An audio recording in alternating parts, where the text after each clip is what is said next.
Bapak Ibu pernah kebayang nggak ngajak anak-anak jalan-jalan ke tempat sampah?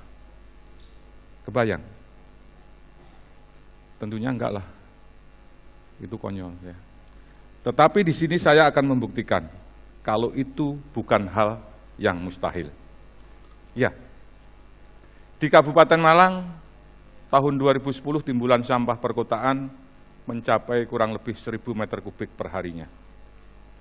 Dan yang terkelola kurang lebih 34%.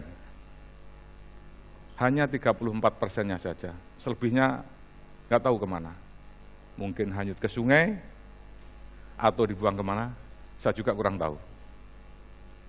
Mestinya 100% sampah itu harus terkelola. Ini tugas siapa ini? Siapa yang harus bertanggung jawab? Ya menurut saya, sampah itu kita yang menghasilkan, ya mestinya kita juga yang harus bertanggung jawab. Sampah harus terkelola dari hulu sampai ke hilir. Permasalahannya, tantangannya adalah terbatasnya anggaran. Terus kemudian siapa?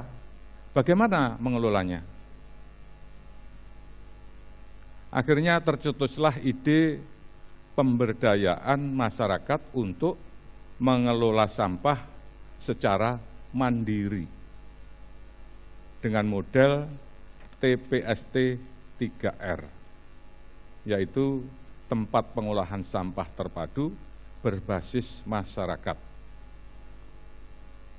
yaitu dengan prinsip reuse, reduce, dan recycle. Dengan model itu ternyata sampah mempunyai nilai ekonomi dan menghasilkan uang. Dan sisanya berupa residu hanya berkisar 10 sampai dengan 15% saja yang harus dibawa ke TPA. Dan dengan hasil penjualan dari sampah tersebutlah TPST itu bisa beroperasi. Artinya TPST operasionalnya ditunjang dari hasil penjualan sampahnya. Tentunya yang sudah dipilah-pilah tadi. 60% dapat ditutup dari hasil sampah dan 40%-nya ditutup dari iuran warga. Hal yang perlu kita hargai di sana, di TPST adalah bahwa TPST ini turut serta menciptakan lapangan kerja. Kita tahu semua bahwa masih banyak saudara-saudara kita di sana butuh pekerjaan. Nah inilah, TPST inilah yang kami anggap kegiatan atau program yang sangat strategis yang perlu kita kembangkan. Selain dari menyelesaikan persampahan di lingkungan, dia juga menciptakan lapangan kerja, sekaligus mengefisienkan biaya operasional persampahan, baik dari APBD dan lain sebagainya. Karena semuanya diserahkan kepada kemandirian masyarakat. Justru dia mendapatkan lapangan kerja. Dengan demikian, permasalahan sampah di kawasan-kawasan selesai. Selesai. Alias beres, gitu ya. Kemudian, apakah kami sudah puas dengan itu? Belum, saya katakan belum. Tadi saya bicara pengelolaan sampah di bagian hilir. Sekarang kita masuk ke bagian hulunya. Apa di bagian hulu mengelola sampah? Yaitu TPA. Kalau mendengar kata TPA, kesan apa di Bapak Ibu sekalian? Jorok, jijik, bau, nggak ada yang bagus sama sekali. Bapak Ibu kira-kira mau nggak tinggal di sekitar TPA? Pasti jawabnya banyak yang nggak mau. Kami mencoba mengubah pandangan minor terhadap TPA melalui pemanfaatan gas metan yang ada di sana. Dengan modal memanfaatkan gas metan untuk energi alternatif, kami bisa mengubah pandangan minor terhadap TPA. Yang dulunya berbau, kita rubah menjadi wangi. Ya, di sana semerbak aroma daun pandan, gitu ya. Yang dulunya jorok, kita tata sedemikian rapih sehingga bisa menjadi asri.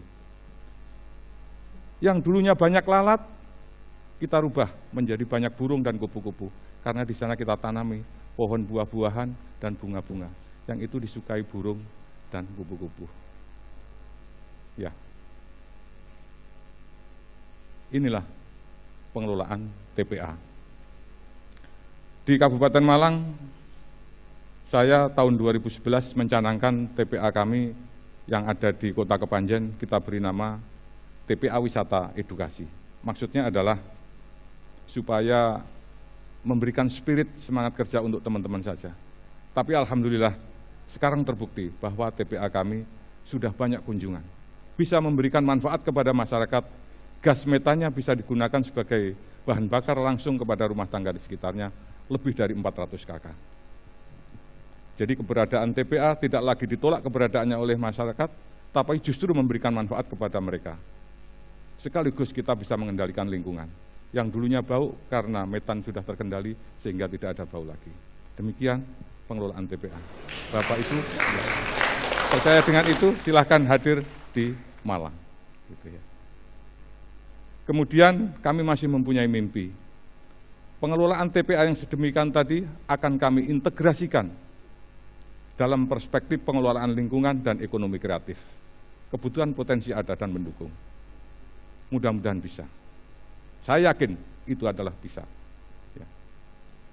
Dengan demikian, pengelolaan sampah mulai dari hulu sampai ke hilir, yang menyisakan kurang lebih residu 10–15% saja.